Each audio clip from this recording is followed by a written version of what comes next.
iyadoo sanadii hore ee 2018 magaalada Caynaba maamulka gobolka Sarar iyo kuwa degmada Caynaba ay si rasmi ah u dhagax dhigeen yagleelida jaamacad ay yeelan doonto magaalada Caynaba isla markaana jaamacadaasi qayb ka mid ah uu dhisayo muwaadin lagu magacaabo Maxamed Jaamac Galaal jaamacadaasina loo bixiyay Galaal University ayaa haba yaraatee dhismaha jaamacadaasi aanu haatan bilaaban haddaba qaar ka mid ah aqoon-yahanada iyo dhalinyarada gobolka Sarar oo warbaahinta la hadlay ayaa maamulka gobolka Sarar iyo waliba muwaadinkii qurbajoog ahaa ee dhagax dhigay jaamacadda Galaal University ugu baaqay inay si degdeg ah u hirgeliyaan dhismaha jaamacadda gobolka Sarar ee Galaal University waxaana dhalinyarada sheegeen in sanad kasta arday tiro badan oo ka baxay dugsiyada sare ay waxbarasho jaamacadeed u aadaan gobolada Togdheer, Sanaag, Sool, Boorama iyo gobollo kale isla markaana ay duruufo adag kala kulmaan dhigashada jaamacadahaas waxaana sidoo kale qurbajoogta gobolka Sarar ugu baaqeen inay si degdeg ah uga soo qayb qaataan dhismaha iyo yagleelida jaamacadda Galaal University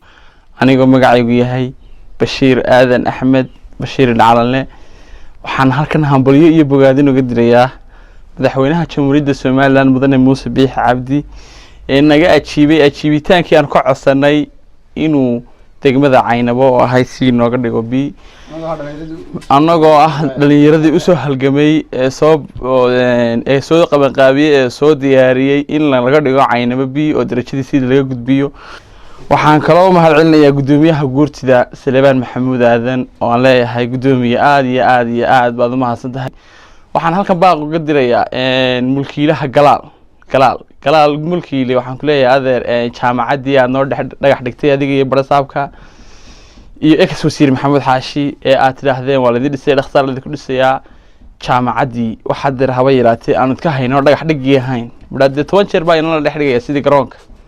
marka waxaan leeyahay adeer jaamacada sidii ugu dhaqsaha badnayn ugu soo daa maalin walba waxa gobolka ka taga arday gaadhaysa 3,000 oo arday ayaa gobolka ka taga oo Hargeysa aada oo Berbera aada oo Burco aada oo Laascaanood aada oo qaar Ceergaaba aada oo qaar duruuf awgood aanay gobolka uga bixin oo ay jaamacad la yihiin waxa jira jaamacado barafada jaamacadda Alfa University iyo jaamacadda Najah oo aad iyo aad oo barafada aad iyo aad nooga la shaqeeyay aqoonteeda oo ardayda xoogay qaatay oo ardayda xoogay jumid laakiin muhiimadu waa jaamacadda dawliga way Galaal odayga Galaal ee noo dhagax dhigay waxaan leenahay adeero sidii ku dhaqsaha badlaa waa inaad jaamacadda adna nagu keento adoo mahadsan waxaan leeyahay barka kale jaamacadda markaad bar adeer noo dhisto barka kalena waxaan u sheegay qurbajoogta gobolka Sarar iyo gaar ahaan iyo guud ahaan Soomaaliland iyo madaxweynaha jamhuuriyadda Soomaaliland iyo xukuumadda Soomaaliland inay gacmaha isqabsadaan oo ay jaamacadda noo dhameeyaan marka bar odagaasi noo dhagax dhigan noo dhiso in barka kale aad qurbajoogta gobolka iyo qolqoljoogta gobolka iyo jamhuuriyadda Soomaaliland guud ahaaneedba inay noo dhisaan oo na garab galaan waxaan maamulka gobolka ugu baaqayaa gaar ahaan barasaabka gobolka Sarar iyo gudoomiyaha waxbarashada gobolka waxaan leeyahay gudoomiye adeer inaad baaq degdeg u dirtaan dawladda oo aad jaamacadda ka mid dhilisaan oo aad daba gashaan haddii aydan daba gelin oo aydan inagu faraheena wax ku dooran wax inoo imanaya ma jiraan waxa la yiri islaam fadhida lagdin xoga fudud marka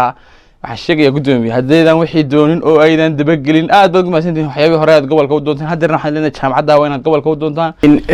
anigoo ah aqoon-yahan Shaafici Ali Ibraahin oo ku hadlaya aqoon-yahanada gobolka Sarar tan kale aan ka hadlayo waxa weeye jaamacad dhawaan laga dhagax dhigay magaalada Caynaba oo uu dhagax dhigay qurbajoog ka soo jeeda gobolka Sarar iyo waliba maamulka gobolka gaar ahaan barasaabka gobolka jaamacadaasna waxaan leeyahay si degdeg ah noogu soo daaya aad iyo aad baan ugu baahanahay dhalinyaradeedu maanta duruufo ayaa haysta oo qaar baa jira aan waxbarashadii iska bixin karayn qaar baa degaankii homesick wax la yiraahdaa ku dhacay oo degaankii ay u dhasheen intay ka tageen gobolka Maroodi Jeex iyo Burco oo kale jaamacadii u doontay iyo waliba Boorama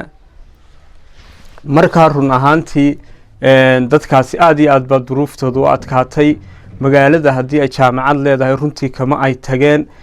dadkaasi waa dad muwaadiniina waa dad ka soo jeeda gobolka Sarar waa dad aan awoodin runtii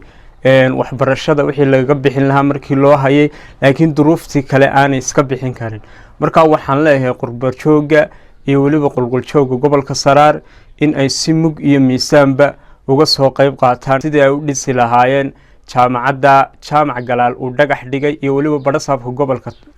sarar qurba jooga iyo qulqul jooga waxaan ka codsanayaa inay si mug iyo miisaan leh uga qayb qaataan jaamacadda